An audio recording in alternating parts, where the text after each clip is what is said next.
আসসালামু আলাইকুম। গল্পতরু চ্যানেলে আপনাদের সবাইকে স্বাগত জানাচ্ছি। আমি রাজ। পড়ছিলাম ড্যানিয়েল ডিফোর বিখ্যাত কিশোর ক্লাসিক রবিনসন ক্রুশো। আজ পড়ছি এর চতুর্থ পর্ব।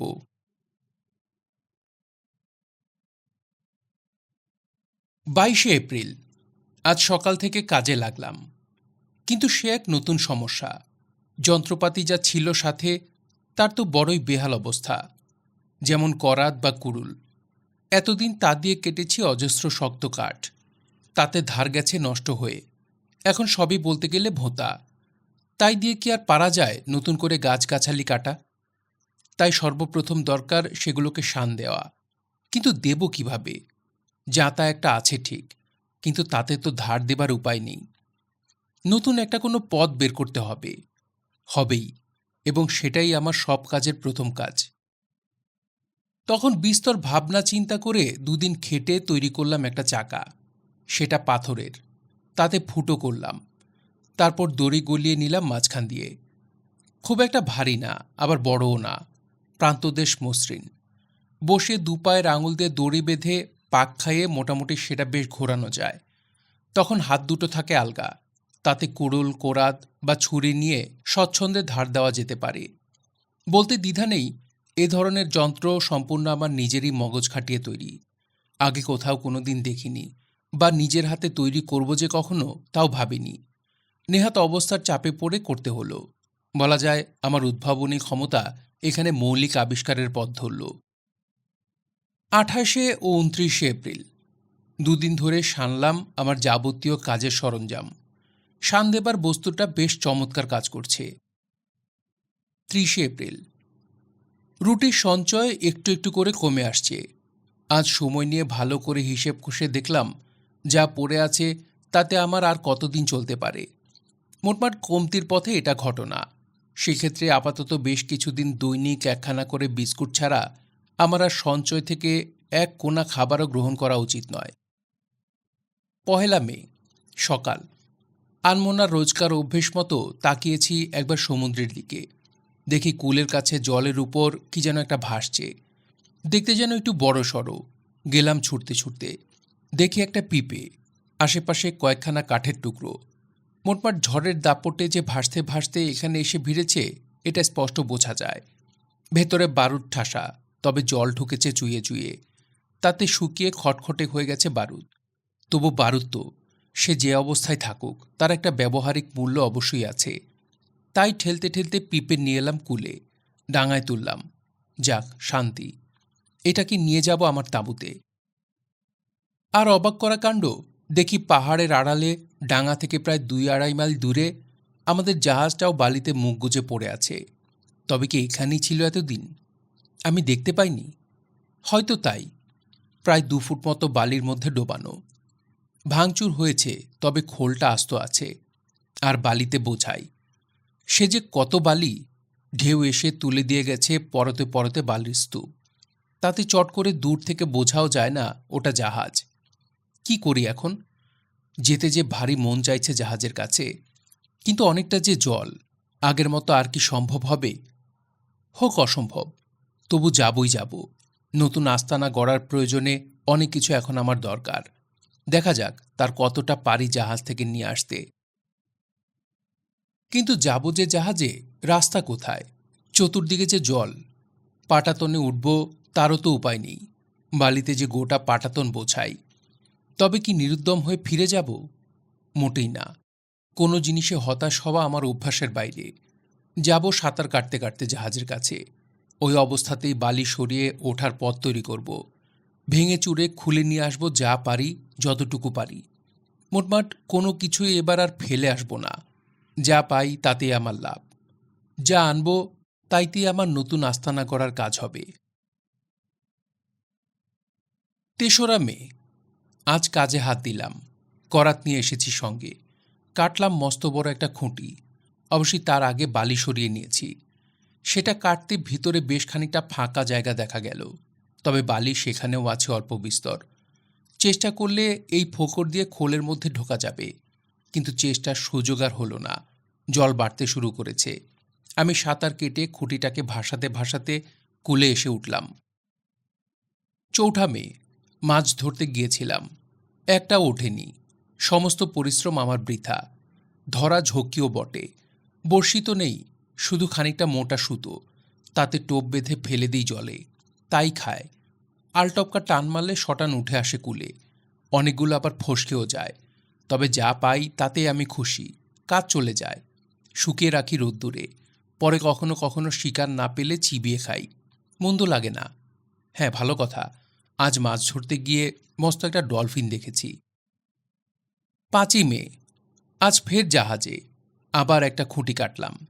পাটাতন থেকে পরপর কয়েকখানা কাঠ খুলে আনলাম, বাঁধলাম একসাথে সব দড়ি দিয়ে। ভেলার মতো হলো, তাই নিয়ে ভাসতে ভাসতে এলাম কুলে।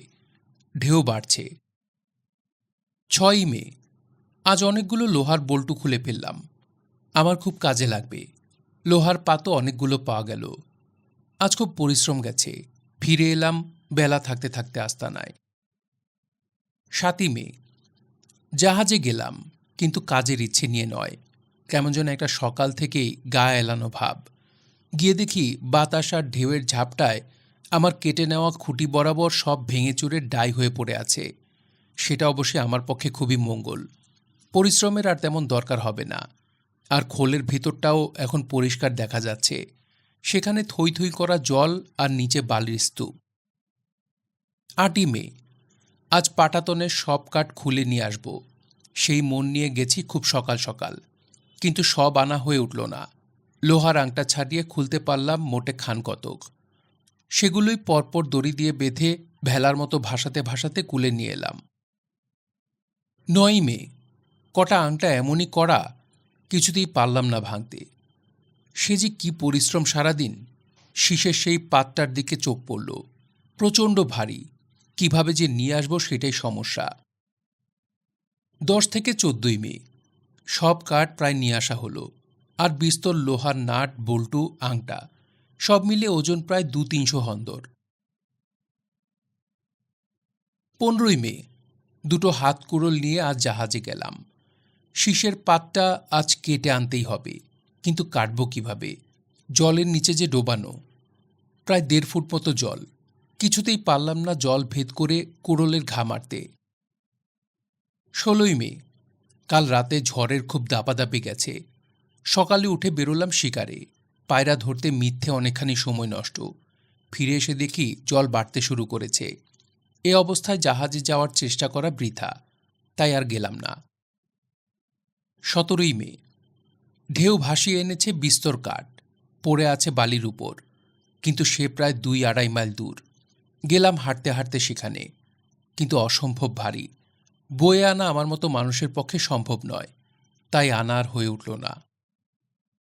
24শে মে, এই 7 দিন রোজ একবার করে গেছি জাহাজে। বলতে গেলে উদয়াস্ত পরিশ্রম। খোলাখুলি সব শেষ। কাঠ ছাড়াও পেয়েছি নাবিকের মালপত্র রাখার 2টি পেটি আর কটা মদের পিপে। আজ পিপে আর পেটি দুটো ফেলে দিলাম জলে। চিন্তা নেই, ভাসতে ভাসতে ঢেউয়ের তাড়নায় ঠিক কুল অবধি পৌঁছে যাবে। কিন্তু কাঠ ভাসাবার সাহস পেলাম না। হাওয়া ছুটছে ডাঙার দিক থেকে, তাতে ঠেলতে ঠেলতে সব নিয়ে যাবে সমুদ্রের দিকে। 15ই জুন অবধি টানা চলল সব কিছু নিয়ে আসার কাজ। খাটুনি অবিরাম। শুধু দুপুরবেলা গিয়ে 2টি খেয়ে আসি, তখন ঢেউটাও বাড়ে কি না। তা এনেছি যতখানি, মোটের উপর আমি নিশ্চিন্ত। লোহা আর কাঠ দিয়ে এখন যে কোনো মুহূর্তে চমৎকার একটা নৌকো বানিয়ে নিতে পারি। শিশেও অনেকখানি আনতে পেরেছি, তাতে ঝালাইয়ের কাজ হবে।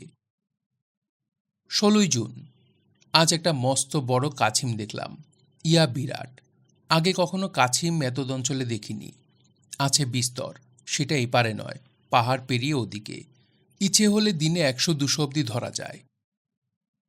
17ই জুন, বেশ করে রাঁধলাম আজ কাছিমের মাংস। পেটে প্রায় 60টার মতো ডিম, আর মাংসের সে যা স্বাদ, আহা অপূর্ব। কতদিন যে খাইনি এ জাতীয় মাংস। শুধু তো ছাগল আর মুরগি, খেতে খেতে জীব যেন বিষাদ হয়ে গেছে। 18ই জুন, আজ সারাদিন বৃষ্টি। বাইরে বেরোলাম না, শীত করছে। হাড়গোড়ের ভিতরে কেমন যেন হিম হিম ভাব। অবাক কাণ্ড, আগে তো কখনো এমন হয়নি। 19শে জুন, শরীর খুবই খারাপ। কাঁপুনি দিয়ে ক্ষণে ক্ষণে গা হাত পা যেন দুমড়ে মুচড়ে দেয়। আর যা শীত। 20 জুন, সারা রাত ছটফট করে কাটিয়েছি। মাথায় প্রচণ্ড যন্ত্রণা, জ্বর লাগছে। 21 জুন, অসহ্য অবস্থা আজ আমার, ভারী অসুস্থ। মনে হয় এ থেকে আমার আর অব্যাহতি নেই, মৃত্যু ঘনিয়ে এসেছে। হায়, কে আমাকে করবে সেবা শুশ্রূষা? কে আমাকে পথ্য দেবে, কপালে বুলিয়ে দেবে সান্ত্বনার হাত? ঈশ্বরকে আকুল কণ্ঠে ডাকলাম। এই প্রথম। মাথার মধ্যে কেমন যেন এলোমেলো ভাব, তালগোল পাকিয়ে যাচ্ছে। পারছি না সুস্থির চিত্তে কিছু ভাবতে। 22 জুন, সামান্য সুস্থ আজ, অর্থাৎ কালকের তুলনায় একটু ভালো, তবে অসুস্থতা পুরোপুরি কাটেনি।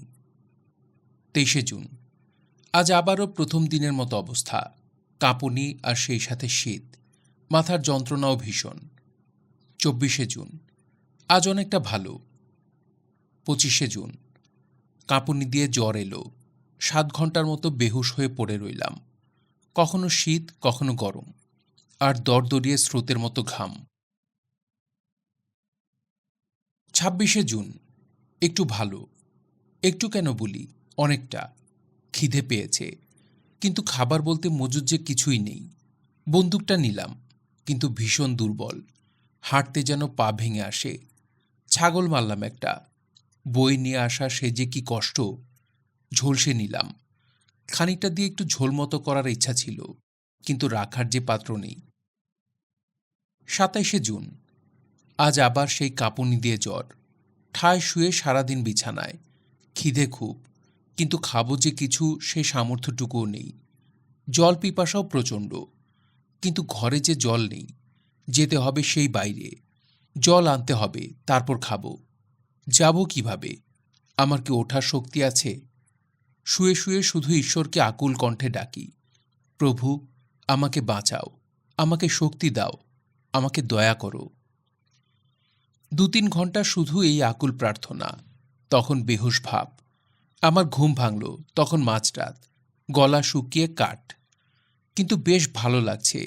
সেইভাবেই চুপচাপ শুয়ে রইলাম। থাকতে থাকতে ফের ঘুম। তখন দেখলাম একটা নিদারুণ দুঃস্বপ্ন। সে যা ভয়ঙ্কর! দেয়ালের বাইরে আমি বসা, ঝড় বইছে হু হু করে। সেই ভূমিকম্পের পর তখন দেখি আকাশের কালো মেঘের বুক চিরে একজন লোক নেমে এলো। তার সারা গায়ে দাউ দাউ করে জ্বলছে আগুন। সেই আগুনে জ্বলে উঠল সারা মাঠ, ঘাট, বন ও পাহাড়। লোকটাকে দেখতে পাচ্ছি, কি যে বীভৎস তার মুখ! আমার ভাষা নেই, আমি সে চেহারা বর্ণনা করতে অপারগ। মাটিতে যখন নামল, যেন দুলে উঠল সারা পৃথিবী, ঠিক ভূমিকম্পের সময়কার মতো। আর দাউ দাউ করে চারদিকে জ্বলছে আগুন। সেই অবস্থাতেই আমার দিকে এগিয়ে এলো, হাতে একটা বর্শা, আমাকে তাই দিয়ে গাঁথবে। দাঁড়ালো এসে একটু উঁচু জায়গায়, আমাকে বলল, কিরে, তোর মনে তবু অনুতাপের নামগন্ধ নেই? তবে তোর এখন মৃত্যুই শ্রেয়। জলৎপ্রতিভ সেই কণ্ঠস্বর, বলে বর্শাটা আমাকে তাক করে শূন্যে তুলল। সে যা ভয় আমার, আমি ভাষায় ব্যক্ত করে আপনাদের বোঝাতে পারবো না। আমার সাধ্যের বাইরে, যদিও স্বপ্ন, কিন্তু দেখছি যখন আমি, সেটা তো বাস্তবেরই মতন। ভয়টাও বাস্তব। সেই ভয়ের দাপটেই ধর্মড়িয়ে উঠে বসলাম। সত্যি বলতে কি, আমার তো তেমন ভক্তি টক্তি নেই। আমার বাবা খুব ধার্মিক প্রকৃতির মানুষ। ধর্ম সম্পর্কে বিস্তর জ্ঞান তিনি একসময় আমাকে দিয়েছিলেন, কিন্তু তার কি আর লেশমাত্র মনের মধ্যে আছে? 8টা বছর তো দেখতে দেখতে সমুদ্রের বুকেই কেটে গেল। দুঃসাহসিক সব অভিযান, কত শয়তানি, কত নষ্টামি তার ভাঁজে ভাঁজে। তাতে কি ধর্মকর্ম বলে কিছু থাকে? নিজেকে নিয়ে যে ব্যস্ত থাকতে হয় সারাক্ষণ। মনে তো পড়ে না এই দীর্ঘ 8 বছরে একদিনের তরেও আকাশের দিকে তাকিয়ে আমি ঈশ্বরের নাম স্মরণ করেছি বা অন্তরে ভেবেছি তার কথা। মনটা যেন মন নয়, যেন কাঠখোট্টা আত্মসুখী বিবেক বর্জিত একটা পদার্থ। তাতে ঈশ্বরকে ভয় করা তো দূরের কথা, বিরাট একটা ঝঞ্ঝাট থেকে মুক্তির পর সুস্থ স্বাভাবিক মানুষ যে নিদেন পক্ষে ঈশ্বরকে ধন্যবাদ দেয়, সে বোধটুকু আমার মধ্যে নেই। নেই বলেই হয়তো এতদিন ভাবতে পারিনি এইসব যাবতীয় অঘটন দুর্বিপাকের মধ্যে ঈশ্বরের হাত আছে, কিংবা এই যা ঘটছে আমার জীবনে একের পর এক বিপর্যয়, তা আমার অতীতের কৃতকর্মেরই ফলাফল। অতীত বলতে এখানে আমি বাবার প্রতি যে অন্যায় আচরণ করেছি তার কথাই বলতে চাই। তাকে যে অগ্রাহ্য করেছি, মানিনি তার উপদেশ, তার জন্য শাস্তি তোলা ছিল আমার ভাগ্যে। এখন একের পর এক তাই ফলতে চলেছে। এমন বোধ কখনো আমার মনে স্থান পায়নি। কিংবা সেই যখন গিয়ে পড়লাম সাম্পানে করে ভাসতে ভাসতে আফ্রিকার উপকূলে, একবারও মনে হয়নি কি হবে আমার, আমি কি সুস্থ জীবনের আর দেখা পাব। ঈশ্বরের নাম ভুলেও মুহূর্তের জন্য মনে উদয় হয়নি। বলিনি একবারও, হে ঈশ্বর, আমাকে এই সংকট থেকে মুক্তি দাও। এমনকি সেই যখন বর্বর মানুষদের মুখোমুখি হয়েছিলাম কিংবা জন্তুর সাথে লড়াইয়ে মেতেছিলাম তখনও শুধু উপস্থিত বুদ্ধি তখন আমার সহায়, আর মনের জোর। আপনারা হয়তো শুনলে বলবেন আমি নৃশংস, আমি মহাপাপী, কিন্তু এতটুকু বানিয়ে বলছি না।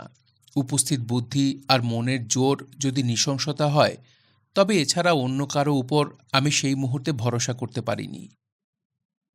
পর্তুগিজ জাহাজের কাপ্তেন যখন আমাকে তুলে নিলেন, তখনও মোটামুটি আমার একই মনের অবস্থা। অপূর্ব তার ব্যবহার, আমার প্রতি দয়া, ভালোবাসা, আন্তরিকতা। সেজন্যে তাকেই আমি জানিয়েছিলাম হাজারো ধন্যবাদ। ভুলেও বারেকের তরে ঈশ্বরকে ধন্যবাদ দেইনি।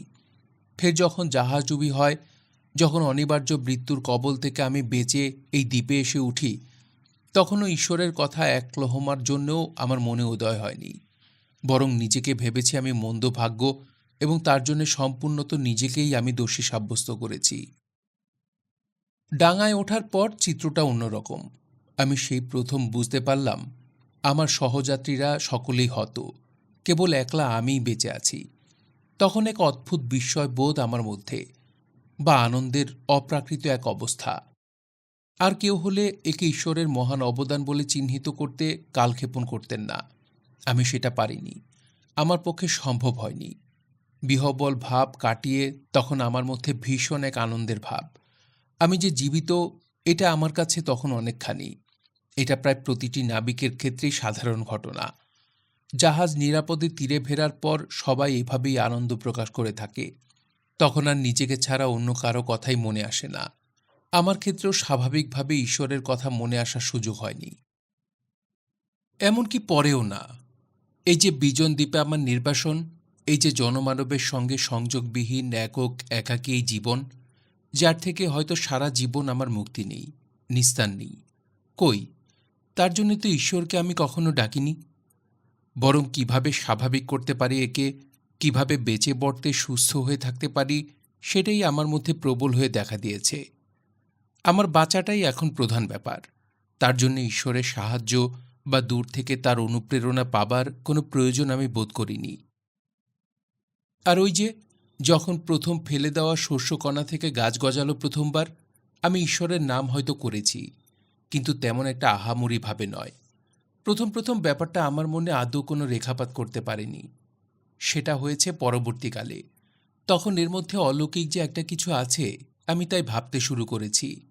শুধু ঈশ্বরের অনুগ্রহ নয়, অতি প্রাকৃত কিছুও। তবে সে চিন্তা বেশি দিন আমার মনে স্থান পায়নি। ব্যাপারটা যখন সহজ হয়ে এসেছে, তখন সেই সব অবিশ্বাস্য চিন্তাও ধীরে ধীরে মন থেকে লুপ্ত হয়েছে। ভূমিকম্পের ব্যাপারটা আমি আগে আপনাদের কাছে বলেছি। তার ভয়ঙ্করতা আশা করি আপনাদের বোঝাতে পেরেছি। সে যা মনের অবস্থা আমার, তখন ঈশ্বরের নাম করেছি, এটা ঘটনা, কিন্তু ওই অবধি। এ অবস্থায় সকলেই হয়তো এরকম করে থাকেন। বেশি যা করেন তা হলো তাঁকে নিয়ে মাতামাতি। সেটা আমি করতে পারিনি। একবারও ভাবিনি এ তাঁরই মহিমা কিংবা অপরাধীকে শাস্তি দেবার কোনো বীভৎস ব্যবস্থা। মোটমাট ভূমিকম্পের প্রথম চোট কেটে যাবার পর আমি এ থেকে পরিত্রাণের উপায় আছে তারই চিন্তায় মশগুল হয়ে পড়েছি। শুধু এই মুহূর্তে সব ওলটপালট।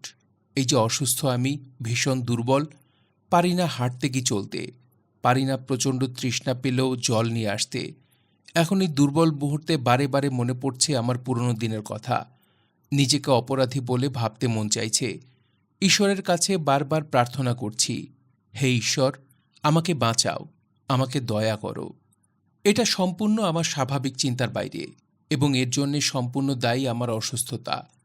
এই যে প্রচণ্ড জ্বর, এই বিকার, এই মাথার যন্ত্রণা, আমার ধারে কাছে পরিচিত কেউ নেই, সেবা শুশ্রূষা করার কেউ নেই, না আছে একটা ওষুধ, কি আর কিছু, মন যে দুর্বল হবে এই সময়, ঈশ্বরের সহানুভূতি যে চাইবে, এটা ঘটনা।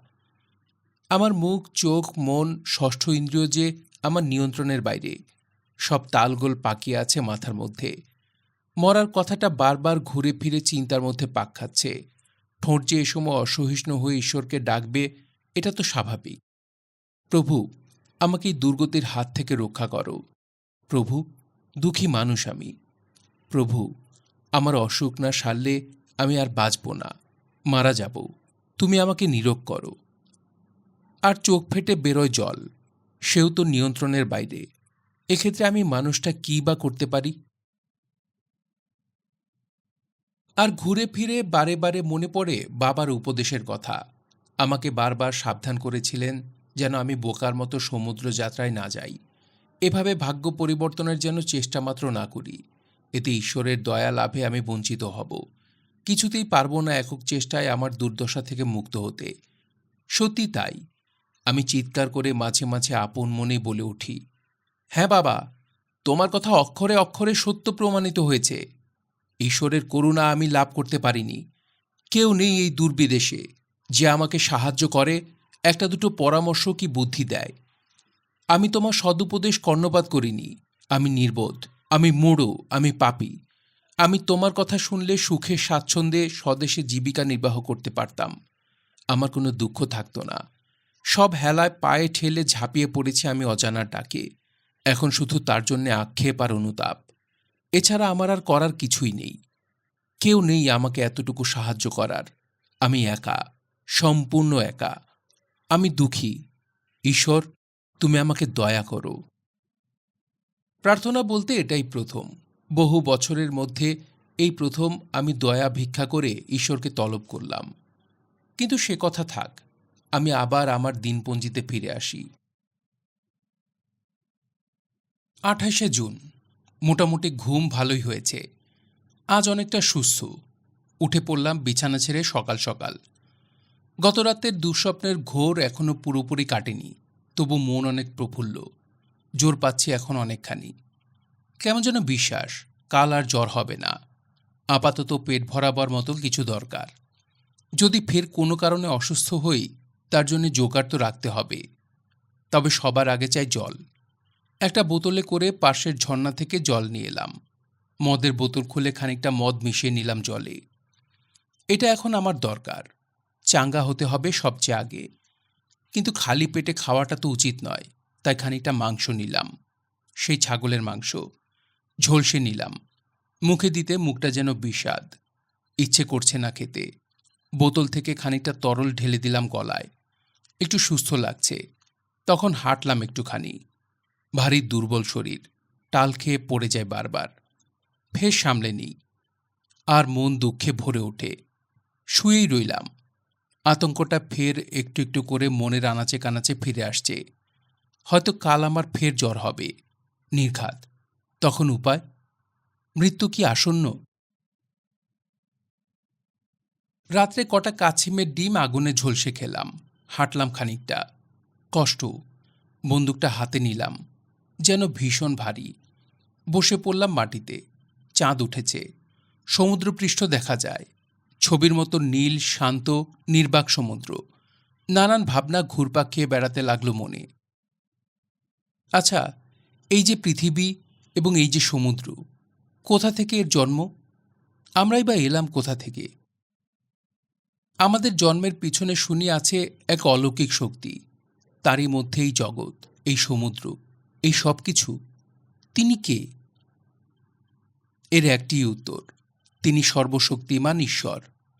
কিন্তু সৃষ্টির একমাত্র অধিকারী যদি তিনিই হয়ে থাকেন, তবে নিয়ন্ত্রণেরও একাধিপত্য তাঁরই। অর্থাৎ এই জল, স্থল, অন্তরিক্ষ সব তাঁরই তত্ত্বাবধানে নিয়ন্ত্রিত।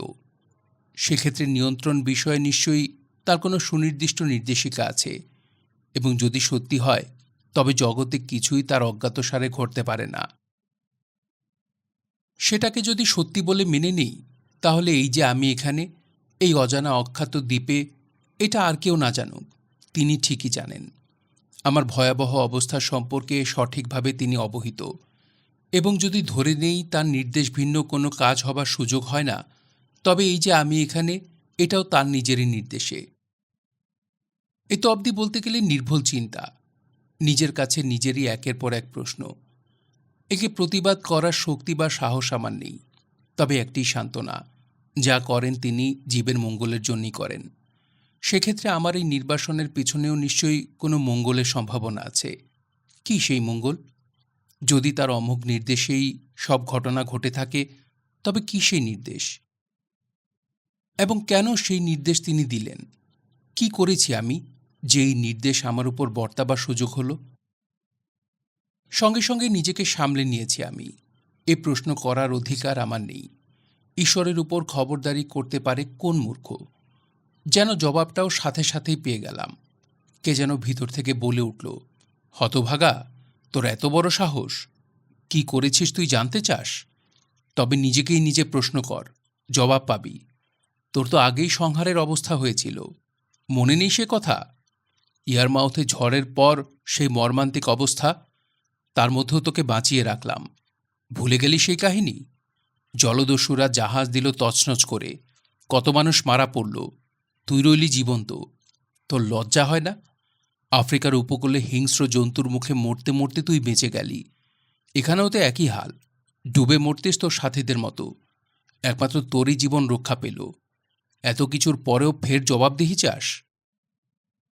সত্যি বলতে কি, আমি তখন মুখ হতবাক, বিস্ময়ে স্তব্ধ। একটি কথা বলার শক্তিও আমার নেই। ভীষণ বিমর্ষ ভাব। সেই অবস্থাতেই ধীরে ধীরে উঠলাম, গেলাম তাঁবুর ধারে।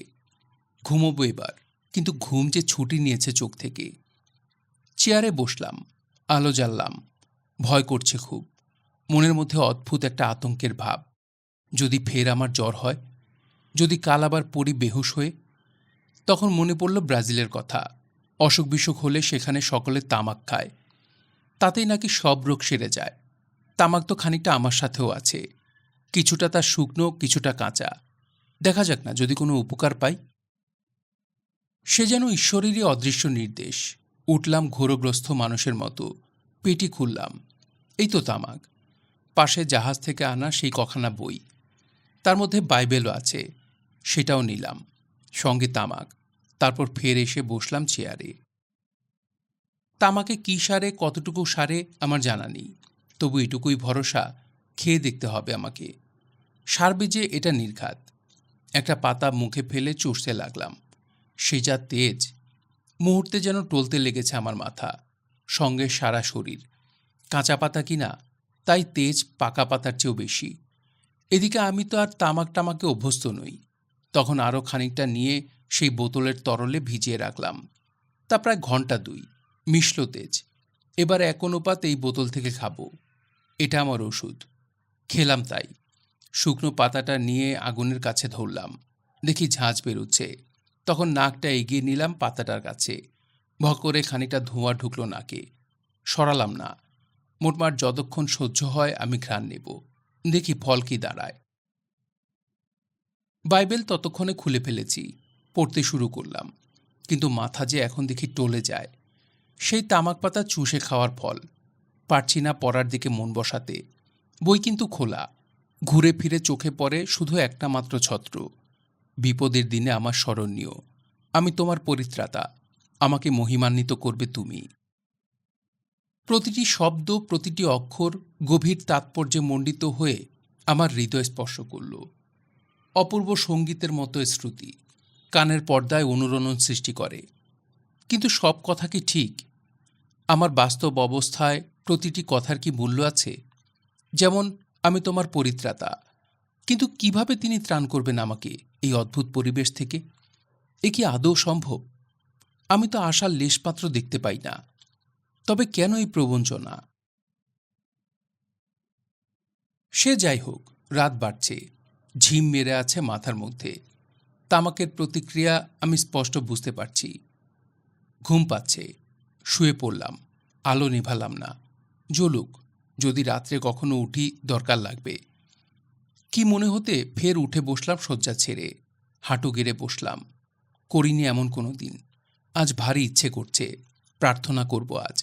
ঈশ্বরকে বলবো তার সব প্রতিশ্রুতি যথাযথভাবে পূরণ করতে। আমাকে যেন মুক্তি দেন এই দুর্দশা থেকে, যেন ত্রাণ করেন। ঈশ্বর, তুমি আমাকে রক্ষা করো। তারপর বোতল থেকে ঢকঢক করে খানিকটা পানীয় গিলে ফেললাম। খুব কড়া লাগছে।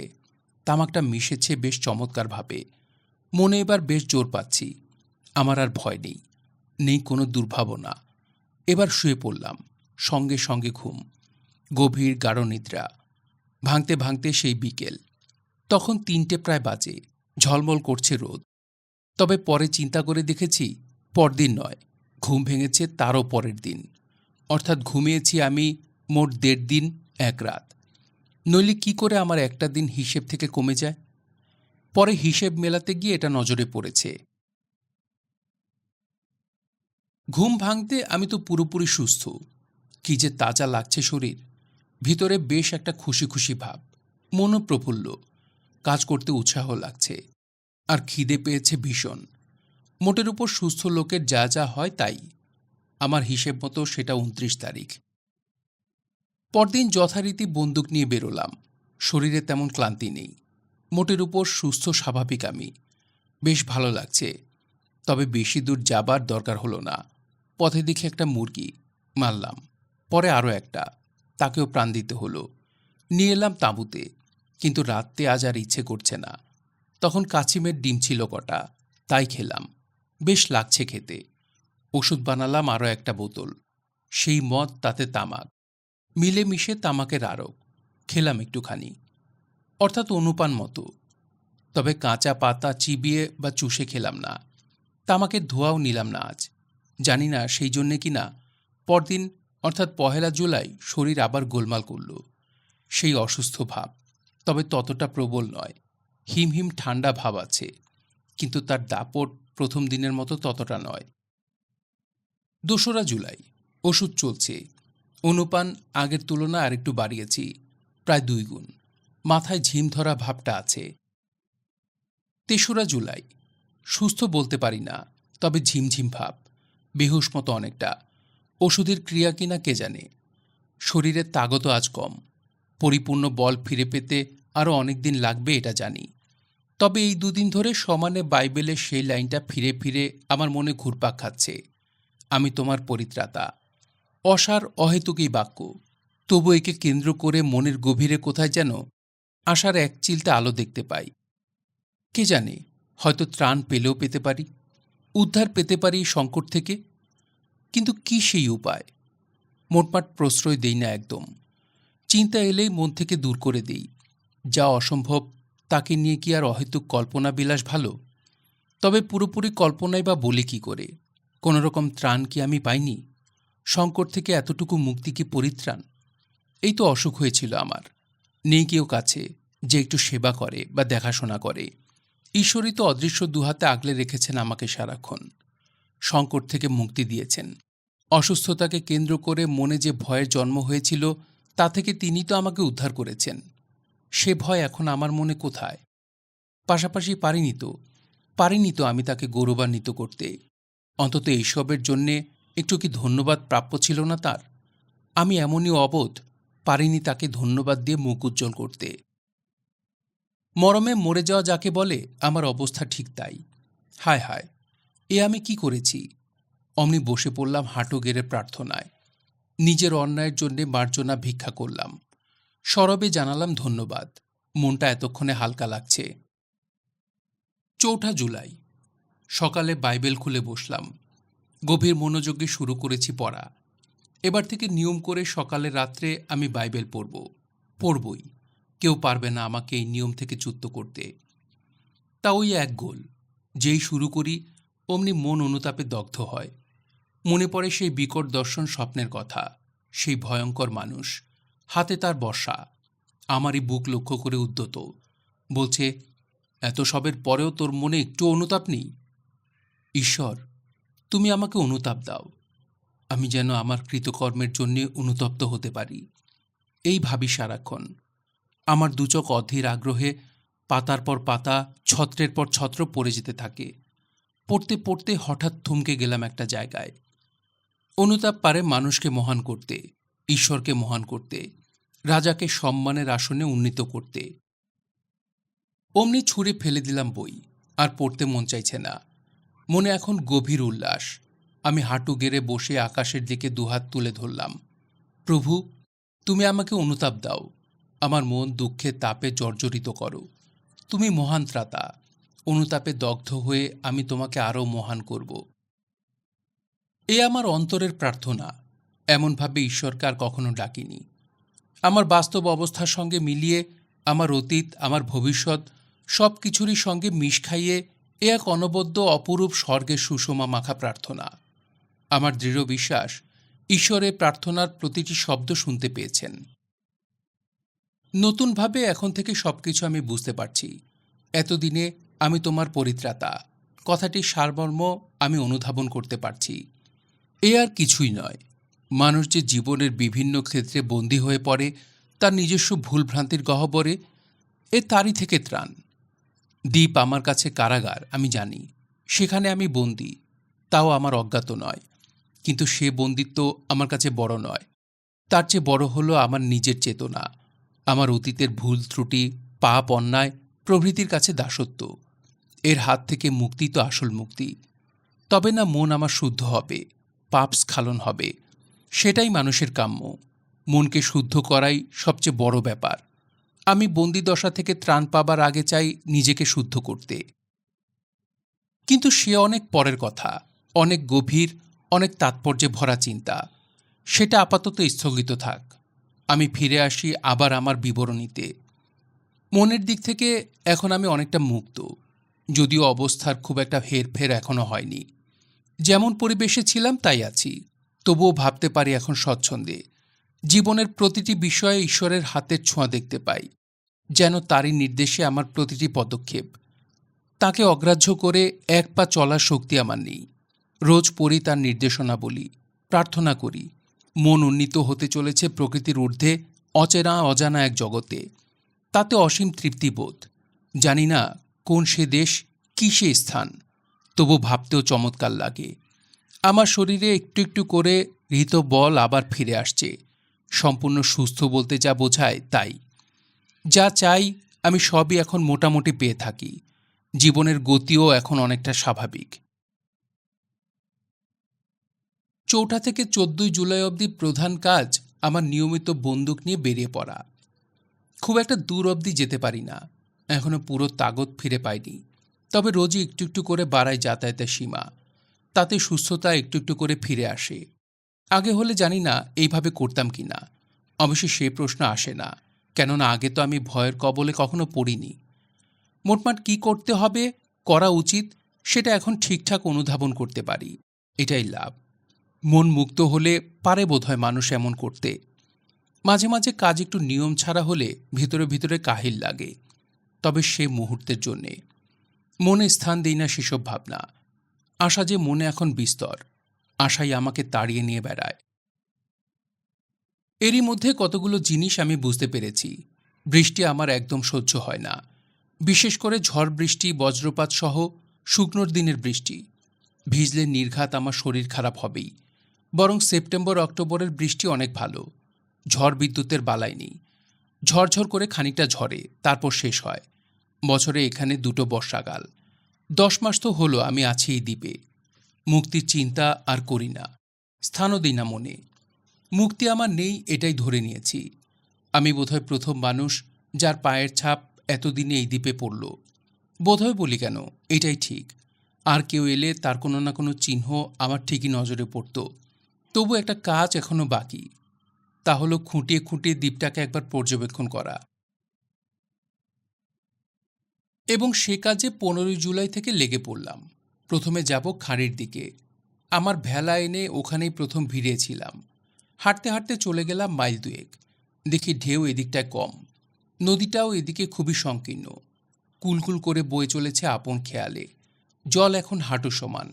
এটা তো টানের সময়, তাই এই যা জল, এতে নৌকো বা অসম্ভব। আর কি চমৎকার মাঠ নদীর ধারে, ঘাসের যেন মখমল বিছিয়ে রাখা। খোলা আকাশের নিচে উদার উন্মুক্ত বিশাল এক ক্ষেত্র। মনে হয় বর্ষার দিনে এই মাঠে জল ওঠে, তবে পুরোটাতে নয়। ধীরে ধীরে উঁচু হয়ে এসেছে প্রান্তদেশ। সেখানে কত বিচিত্র যে গাছগাছালি, বিস্তর তামাক গাছ। আকারে বেশ বড় বড়, সচরাচর এমন তামাক নজরে পড়ে না। আরও সব কত কি গাছ, তরতরে সবুজ তাদের পাতা, চিনি না আমি, দেখিনি আগে কোনো দিন। কাসাভা গাছের মূল থেকে আদিবাসীরা রুটি বানায়, খুঁজলাম তার আতিপাতি, পেলাম না। দেখি আখ হয়ে রয়েছে বিস্তর, মস্ত বড় বড়, কেউ তার চাষ করেনি, তাই বুনো বুনো ভাব, আর গায়ে গায়ে লেগে যেন গভীর এক জঙ্গল। আজ এইটুকুই থাক, মোটামুটি যা আবিষ্কার হলো আমি খুশি। এতটা যে দেখতে পাবো এমন আশা করে তো বেরোয়নি, আরও দেখার প্রয়োজন আছে। তবে চিনি না যে বিশেষ কিছু, ব্রাজিলে থাকতে খেয়াল করে তো দেখিনি কোনো দিন। কোনটা কোন গাছ, কী তার উপকার, এগুলো জেনে রাখা অনেক ভালো, তাহলে বিদেশ বিভুঁইয়ে অনেক সময় উপকার হয়। পরদিন 16 তারিখ, একই পথ ধরে এগুলাম, তবে এগিয়ে গেলাম আজ আরও খানিকটা পথ। এদিকে প্রকৃতির ভিন্ন রূপ, ঘাস কমতে কমতে ঘন সবুজ বনানী, বড় বড় গাছ, তাতে অজস্র ফল, কত যে মৌসুম্ব, কত আঙুর, আর কত কি আমি বলে বোঝাতে পারবো না। থোকায় থোকায় আঙুর, আর কি মিষ্টি! খেলাম কয়েকটা, বেশ স্বাদ, তবে বেশি নয়। নিজেকে সংযত করলাম। শুনেছি এই জাতীয় ফল খাবার পরিণামের কথা। বন্দীদের ছেড়ে দিত এইসব নির্জন দ্বীপে, আঙুর খেত খুব, তারপর জ্বর হতো, সে জ্বর আর কমার নয়। তবে আমার তো আর অত খাবার প্রয়োজন নেই, এটা শুকনোর দিনের সঞ্চয়, পানীয় জলের অভাবে গলা ভেজাতে পারবো, তৃষ্ণা মিটবে আকণ্ঠ। কিছুটা কিছুটা করে তুলে নিয়ে রোদে শুকিয়েও রাখতে পারি, তখন হবে কিসমিস, দু এক দানা মুখে ফেলে চুষব, সেও তো একটা অন্য ধরনের খাবার। সারাদিন সেখানেই কাটল, অন্ধকার ঘনিয়ে আসছে, আসুক, আজ আর বাড়ি ফিরব না, দরকার কি ফেরার, এই তো ফল ফলাদি মজুদ, একটা রাত কাটাবার পক্ষে যথেষ্ট। বরং বাড়ি ফিরলে কাল আবার এত দূর উজিয়ে আসতে হবে, তারপর ফের এগুনো, দরকার কি অনর্থক বেশি হাঁটার। তখন কাছের একটা গাছে উঠলাম, বাঁধলাম শক্ত করে নিজেকে গাছের সঙ্গে, তারপর ঘুম। তাঁবু গাড়ার পর এই প্রথম আমি বাইরে ঘুমোলাম। পরদিন ভোরে ঘুম ভাঙল, শুরু হলো ফের হাঁটা। এগিয়ে গেলাম আরও প্রায় মাইল চারেক, চলেছি উত্তরমুখ, ডাইনে পাহাড়ের রেখা, দক্ষিণ থেকে উত্তর আগাগোড়া বলতে গেলে পাহাড়। এই দিকটা মোটামুটি ফাঁকা, গাছপালা বিশেষ নেই, একটা মোটে ঝর্ণা, তাতে টলটল করছে সুস্বাদু পানীয় জল, পাহাড়েরই বলতে গেলে লাগোয়া। আর অবাক কাণ্ড, এত সাজানো গোছানো এই দিক। এটা পশ্চিম, মনে হয় যেন কেউ গাছগুলোকে হাতে করে বসিয়েছে, কোনো নিপুণ মালি। আমার ভারী অবাক লাগছে। উপত্যকা এটা, দেখতে দেখতে চলেছি, অপূর্ব এক প্রাকৃতিক সৌন্দর্য, আর মনে খুব খুশি খুশি ভাব। এই সারা দ্বীপ, এই পাহাড়, এই উপত্যকা, এই ঝর্ণা, এই গাছগাছালি, সব কিছুর আমি একচ্ছত্র অধিপতি। কেউ পারবে না এর মালিকানা আমার হাত থেকে কেড়ে নিতে। ইংল্যান্ডের যে কোনো সামন্ত প্রভুর চেয়ে আমার জমিদারির পরিমাণ কম নয়। দেখি বিস্তর কোকো, কমলা লেবু, লেবু আর জামির গাছের ছড়াছড়ি, ফল ধরেনি। বুনো গাছ তো, তাই ফল ধরে না, বা ধরলেও তেমন সুস্বাদু হয় না। বাতাপি পেলাম অনেক, কাঁচা, মাটিতে ঝরে পড়ে আছে, কুড়িয়ে নিলাম, ভেতরটা দেখি টকটকে লাল, জলের সঙ্গে মিশিয়ে পরে অনেক খেয়েছি, অপূর্ব স্বাদ। আহ, প্রাণ যেন জুড়িয়ে যায়।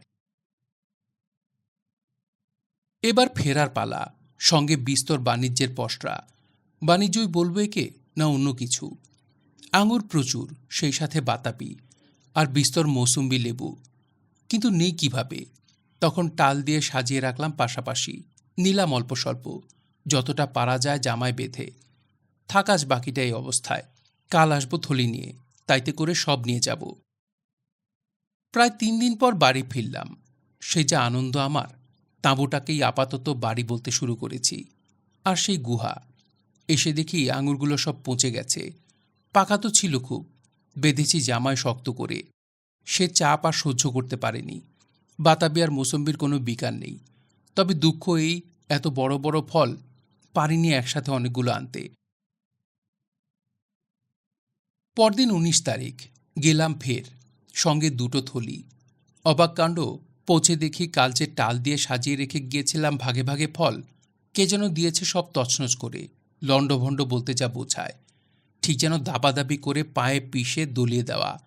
নির্ঘাত কোনো জানোয়ারের কাজ, আমি হলপ করে বলতে পারি। আমার অজ্ঞাত সারে এসে এই কাণ্ড করে গেছে। আর তো ওগুলো নেওয়া যায় না। তখন চলল নতুন করে আরেক দফা সংগ্রহের পালা। বিস্তর আঙুর নিলাম, সঙ্গে বাতাবি আর মুসুম্বি। বেদম ভারী। তবে এক কাজ করা যাক, আঙুর আর বাড়ি অবধি নিয়ে যাব না। দেখে শুনে উঁচু মতো একটা গাছে থলিটা ঝুলিয়ে দিলাম। রোদ পাবে এখানে, তাতে শুকোবে। তারপর সময় সুযোগ বুঝে একদিন এসে নিয়ে যাব। আজ বরং বাতাবি আর মুসুম্বি নিয়ে যাই। মোটামুটি বেশ লাগছে এখন। সাম্রাজ্য আবিষ্কারের কাজ শেষ, খাদ্যেরও সন্ধান পাওয়া গেছে।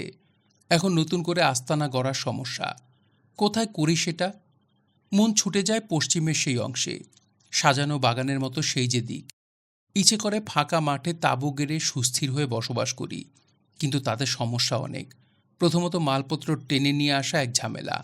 তার উপর যদি সমুদ্রের কাছ থেকে অনেক সরে অন্যদিকে যাই, তবে সমুদ্র দেখার যে একটা প্রয়োজন আছে, কোনোদিন যদি দেখা পাই কোনো জাহাজের, কিংবা আমারই মতো কোনো হতভাগ্য যদি ভাসতে ভাসতে এসে দ্বীপে ঠেকে, তার আর পরিচর্যা করা হবে না, কিংবা জাহাজ এলে সেটা দেখাও যাবে না। মোটমাট এই জায়গা ছেড়ে আমার পক্ষে অন্য কোথাও যাওয়া মোটেই সমীচীন নয়। তবে হ্যাঁ, আলাদা একটা ডেরা করা দরকার। বাসা যেরকম, একটু দূরেই নতুন একটা তাঁবু গাড়া হলো। মোটের উপর খোলামেলা চারধার, চারপাশে বেড়া দিলাম। গাছের ডাল কেটে সারি সারি তাই পুঁতে দেওয়া। তাঁবুর চারধারে পাল আর মাথার উপর ত্রিপল। গোটা ব্যাপারটাই একটা মাচার উপরে। অর্থাৎ তাঁবুতে ঢুকতে গেলে আমাকে মই বেয়ে প্রথমে মাথায় উঠতে হয়, তারপর তাঁবু। নিরাপত্তার ব্যাপারে বিন্দুমাত্র সন্দেহের অবকাশ নেই। বেশ নিশ্চিন্ত। সব মিলিয়ে খাটতে হলো আমাকে জুলাই মাসের বাকি কটা দিন। আগস্টের শুরু থেকে নতুন তাঁবুতে রাত কাটানো শুরু করলাম। কিন্তু কদিন কাটতে না কাটতে তুমুল বৃষ্টি। সে কি আর তাঁবুর ত্রিপল পারে রুখতে? তখন ঢুকলাম গিয়ে ফের গুহায়। আমার তো বৃষ্টিতে ভেজা বারণ, ভিজলেই না আবার জ্বরের কবলে পড়ি। জ্বর নিয়ে আমার আতঙ্ক কিন্তু এখনো আছে। এদিকে বলতে ভুলে গেছি, ঝড় বাদলের সম্ভাবনা দেখে ৩ তারিখ গিয়েছিলাম সেই আঙুর বাগানে। ঝোলানো সেই থলি নিয়ে এসেছি, শুকিয়েছে চমৎকার। যদি বৃষ্টি পড়ত তবে তো পচে গলে যাচ্ছে তাই কাণ্ড হতো। ভালোই হলো, বর্ষার দিনে তো বাইরে বেরোনো ঝঞ্ঝাট। চলবে প্রায় অক্টোবর অবধি। তখন এগুলো দিয়ে যেমন করে হোক ক্ষুধা নিবৃত্তির কাজ হবে। এদিকে পরিবার পরিজন ক্রমশ কিন্তু বাড়ছে। 2টো বেড়ালের মধ্যে একটা আছে, আরেকটা পালিয়ে গিয়েছে সেই কবে। তারপর থেকে সে আর আসে না, বা বনে বাদারে ঘুরি, দেখাও পাই না কোনো দিন। ধরে নিয়েছি সে আর জীবিত নেই।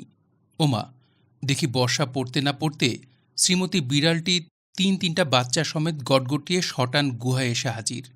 আমি তো হতবাক। আমার বাকি বিড়ালটাও মাদি। এ তাহলে বাচ্চার মা হলো কোত্থেকে? একটা বন বিড়াল মেরেছিলাম একদিন, এটা ঘটনা। কিন্তু বাচ্চাদের মধ্যে তো বুনোভাব এতটুকু নেই। তবে নির্ঘাত এখানে এমনি বিড়ালও আছে।